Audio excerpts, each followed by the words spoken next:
Welcome to the HCI family of podcasts. We're your source for personal, professional, and organizational growth and development. We share our own original research, explore industry trends, and interview executives and thought leaders from across the globe. Join us for practitioner-oriented content around all things leadership, HR, talent management, organizational development, and change management. Maximize your personal and organizational potential with the HCI family of podcasts.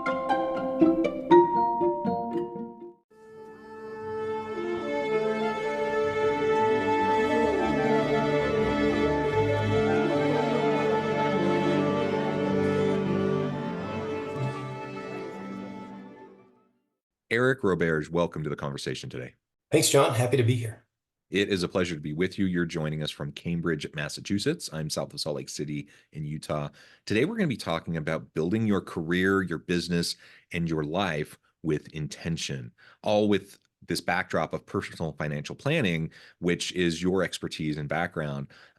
So I'm really excited to explore this together. And I really like, as we were preparing for this episode, that word intention, I think is just super, super important. So regardless of what we're talking about, I am always advocating for people to have more intention behind what they're doing.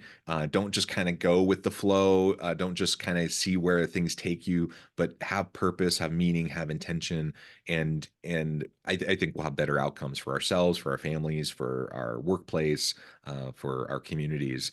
So I'm excited to unpack this and explore this together with you today. As we get started, I wanted to share Eric's bio with everybody. Eric Roberge is the founder of Beyond Your Hammock, a wealth management firm helping professionals in their 30s and 40s use money as a tool to design a life they love now and in the future.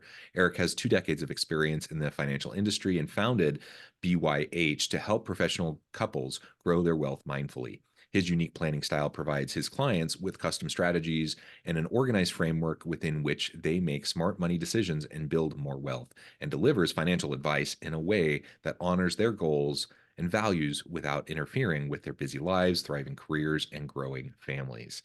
I could go on. You have so much in your background. You've accomplished so many things.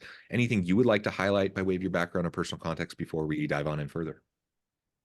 The only thing to add there is really my clients get from me what I experience in my personal life. So I share what I go through and how I think about things personally with my wife and my daughter, and deliver that as an example of, hey, here's how we thought about this. What do you think? And it really helps us as peers, client and advisor, work together to really make life better. Yeah, wonderful, wonderful. Well, let's start there. We mentioned the word intention, how important that is as you're striving to build your career, your business, your financial plan, how you live your life, generally speaking. How do you go about making mindful choices about how you spend your resources of time, money, and energy? It's all finite.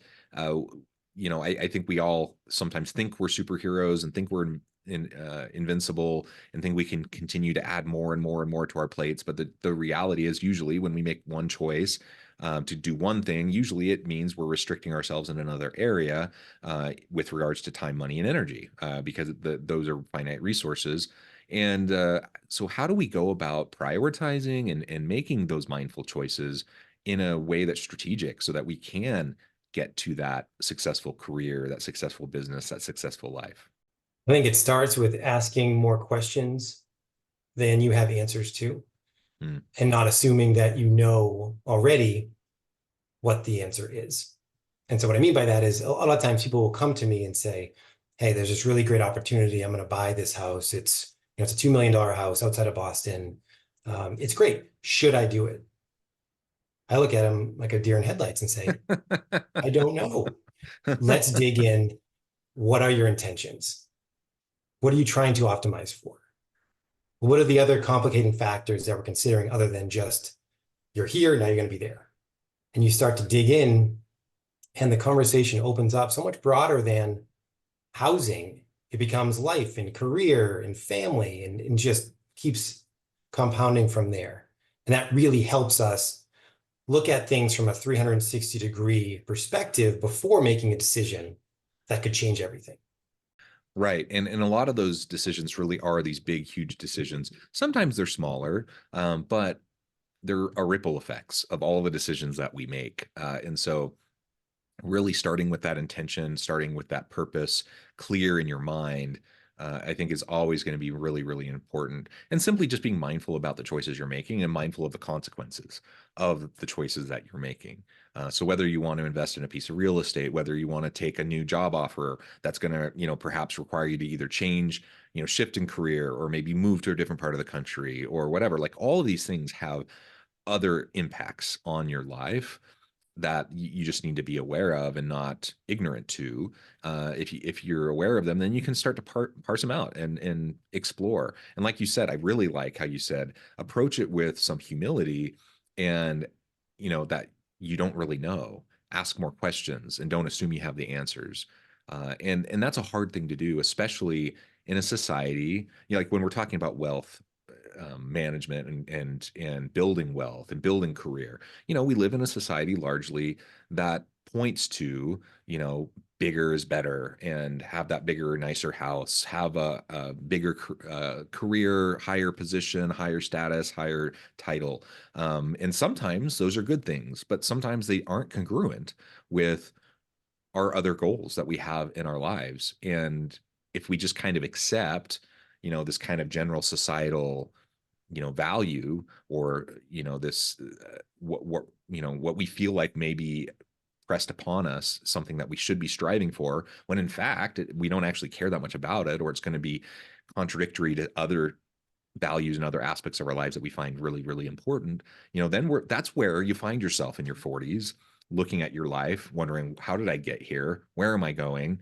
I think that's one of the biggest causes of midlife crisis that people have, because they kind of bought in to this narrative of like what is important without really critically examining it, without really making sure it aligns with their values. And then all of a sudden, they're in their 40s or whenever it happens. It can happen at any time, really. But you find yourself sitting there feeling a bit stuck. Maybe you're in that mortgage for this house, that you're over leveraged on. Maybe, you took a job that now you hate because you just thought that getting a promotion in and of itself was a good thing, even though, that wasn't the best fit for you, or whatever, like whatever the thing is. I think we find ourselves in that trap often, unless we really can be mindful and intentional about these types of big decisions that we face.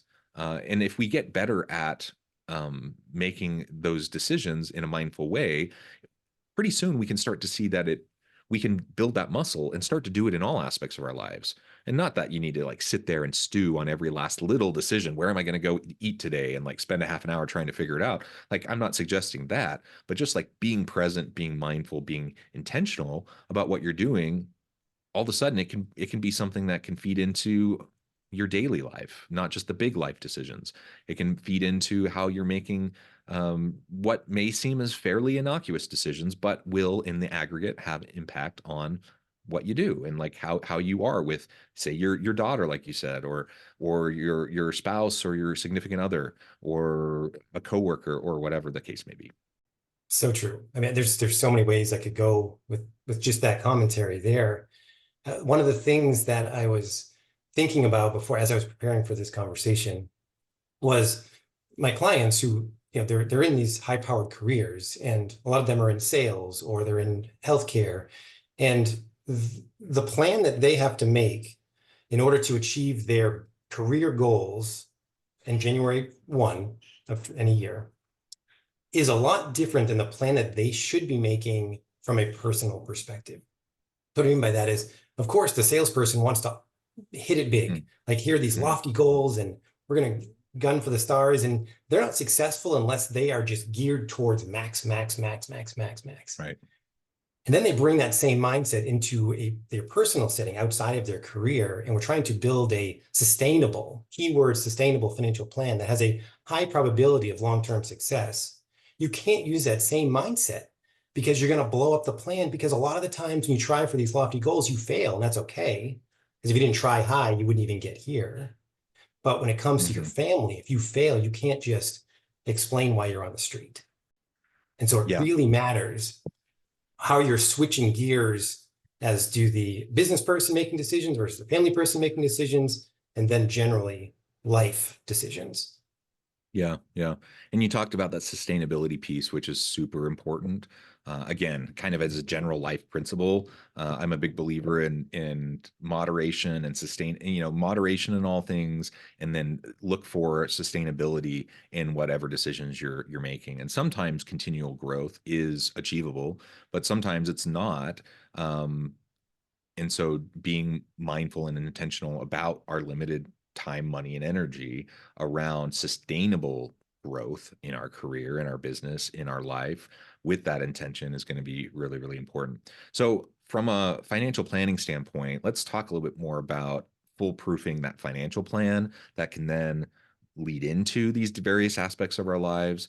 What the topic for today isn't, work-life balance. I actually like the term life work harmony, or using the word integration, but they're all connected, they're all interconnected. And so having that foolproof financial plan, I think, is going to be really, really important for people who want to find overall life success and happiness and contentment. So how do we go about creating that foolproof financial plan? I think it starts with a structure. You have to have a structure within which you're going to make these decisions. Otherwise, it's just an either or every time something comes up.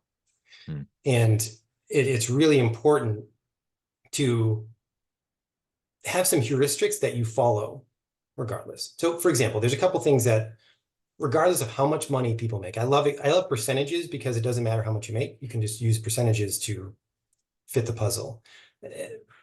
Costs toward housing, savings rate for future, right? There are a couple of things that we really key in on, like cost towards housing. I mean, we love 20%.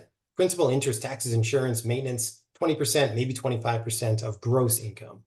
Long-term investments, saving to long-term investments, 25% is pretty much a sweet spot for those making, $400,000, $500,000, $600,000 a year in household income. And if you can hit those two things, everything else is gravy. It's choice. You can do whatever you want with it, really. When it comes down to it, after you pay your taxes and your benefits, of course. Mm-hmm. And so if you have the heuristics that you want to make sure that you are always locking in, you can spin off of those.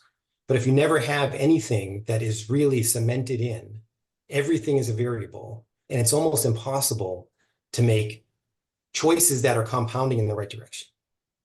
Yeah, yeah, and speak more to that having that framework in place, so that it is compounding in the right direction. What are some of those factors that we can think about? We may not be at that point where we're like 4, 5, 6, 7K, 700K kind of household income, but regardless of where we might find ourselves, we need to be thinking about those principles of compounding interest and making sure that we're building our wealth in a meaningful way, in a purpose-driven way. Can you speak to that a little bit more? Yeah, I mean, I think one of the things that everybody should be doing is building their balance sheet, just so they can see with their own eyes on paper or on a screen where their assets are, where their liabilities are, and what their net worth looks like right now. Not to compare to anybody else, just to say, here's a starting point, right? And more net worth does equal more choice on paper. And we want to make sure that we are feeding the right buckets along the way. So you have your net worth. It could be zero, it could be $1 million, it could be more. And then you look at your cash flow, which is the other piece of the financial foundation. Your income comes in. How does it come in? Is it salary? Is it commission? Is it super variable? Is it consistent? And then what goes out on a normal basis, right? If you have those two things in place, one of the mechanisms, the cash flow, feeds the balance sheet, whether it's paying off debt or growing your cash for a short-term expense like a down payment, or it feeds your investments that are then compounding for 30 years down the road. Mm-hmm. It's all interconnected, like you said about before. So we need to keep that in mind when making these decisions. Do we need liquidity right now? If so, how much cash do we need for emergencies? Like I said, for short-term expenses that are bigger than the normal cash flow can pay for in a month. We need to have that set aside in cash. We need to have it in banks, FDIC coverage, very safe, very liquid. And then For anything that is not in that bucket of emergency reserves or short-term spending, you have to ask yourself, why is it in cash? Because there is a cash drag. Even though cash is paying 5% right now, long-term, it pays 1-2% at most. And the stock market, generally, equities, will pay 8-10% over time. So we have to optimize the cash for growth if it's not being used for the next 5+ years. And that really helps with the long-term play. So you can live powerfully today, but also live powerfully tomorrow because you have the assets to back you up. Yeah. So you've already started to speak to it a little bit, but let's explore a little bit more, what do financially successful people do differently than, others, and not, I don't want to be demeaning or dismissive of people. I don't even know, you would know what the percentage is of people in the US who live paycheck to paycheck. It's a super high percentage, and the level of consumer debt is so high. Like, people are struggling just to get by. And so I don't want to be dismissive of those real challenges that people are facing, especially as we've seen inflation and other challenges related to the pandemic, et cetera. But, there are habits, I think, that financially successful people tend to establish and stay kind of consistent with over time, that can make a difference, even if you're starting from a place, of basically paycheck to paycheck. Yeah. And believe me, when I started my business, I was very much paycheck to paycheck, if not less than that. And so it's just a gradual growth over time. And I've been very cognizant of how things shift, how my mental state has shifted. And therefore, I can apply that when I talk to people at all different income levels. But when it comes down to it, people that are good with money, I mean, it's some of this stuff is really seemingly obvious. Spend less than you make. Always save money every year into assets that are going to grow for you. Those two things alone will help you. And more generally speaking, I think they're making more decisions that have two-way doors than one-way doors. And if you're not familiar, and you probably are, but just the decision that says you can't back out of that decision because you made a commitment that is unbackoutable, right? Yeah. If you're continually making those decisions, and those are fine once in a while, but if every decision you make is a one-way door, it does lead you down to that cascading hallway where you can't turn around, and you find yourself in a place that you didn't ever think or intend to be in. But if you can make decisions that can be returned, essentially, then you have a bit more flexibility, and you can try something out. And if you don't like it, you pull back. But if you like it, you can build on that. That's really important when it comes down to it.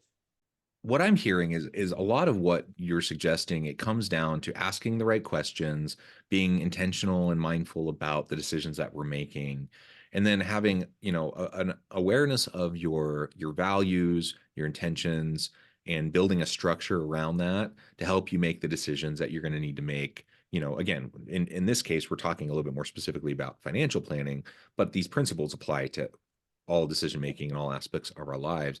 And so if we can come to it with some humility, some intellectual humility, come to it with an assumption that we don't already know what the best thing is, that we're going to explore, that we're going to try to find things that are congruent with our values, that is really the best practice in trying to build our career, our business, our life with intention. That there's not some prescription, I guess, is what I'm suggesting. That there's principles that can be applied that can help us be more successful. There are habits that we can adopt that can help us be more successful. But ultimately, it depends, right? It depends on you. It depends on your family, your dynamic. It depends on your goals. It depends on, all the things you want to achieve in life. And depending on what those goals are, it leads to other types of decisions that you might want to make. So, you might try to reverse engineer, like, what's your goal, reverse engineer that back to the decisions that are going to get you to that goal. That's kind of how I'm understanding what you're saying. Does that make sense? And is that accurate? It does. It is very accurate. I think one other additional piece is and it's the word that we haven't brought up yet, is risk management. And a lot of times when you're working in a career and you've been successful there and you're making good money, it's more about not making mistakes than it is about picking the right choice. And so if you're looking at it from, let's not make mistakes here, that's a good place to be. You can relax a little bit and just let things go and stop trying to optimize everything. And I speak to myself here too, because I love to optimize things, but sometimes you don't need to optimize. You've already made good decisions and they've compounded, and now you can actually reset your brain and say, all right, now I have this baseline that is very sustainable. Let's go forward and maybe not defensive, because that sounds a little bit boring here, but not so offensive that you could make a big mistake that could just devastate everything you've built up so far. Yeah, well said.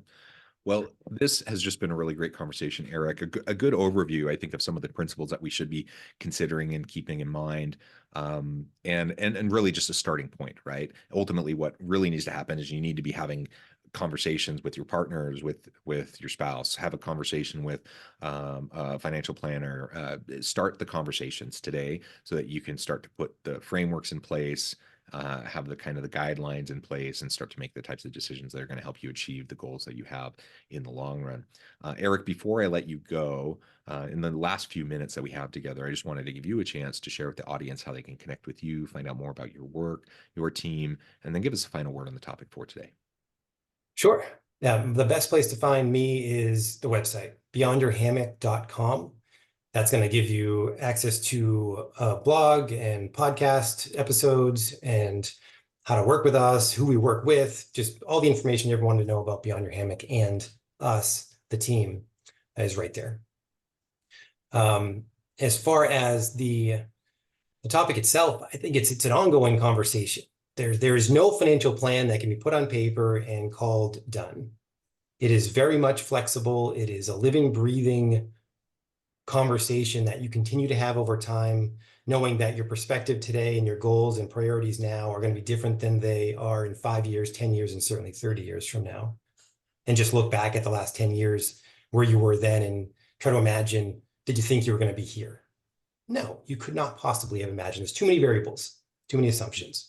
Yeah. And so it's not a right or wrong. It's just keeping an open mind, having these conversations, and again, ask more questions. What don't I know I don't know here? And that's good advice all the way around.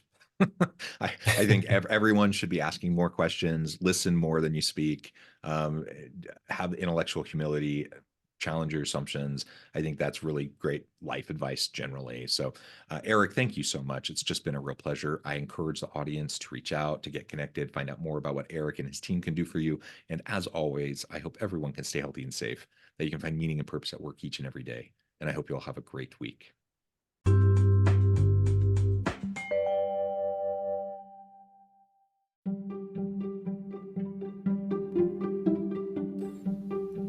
Thanks for joining us for this episode of the podcast. We hope you stay healthy and safe, and please join us again soon.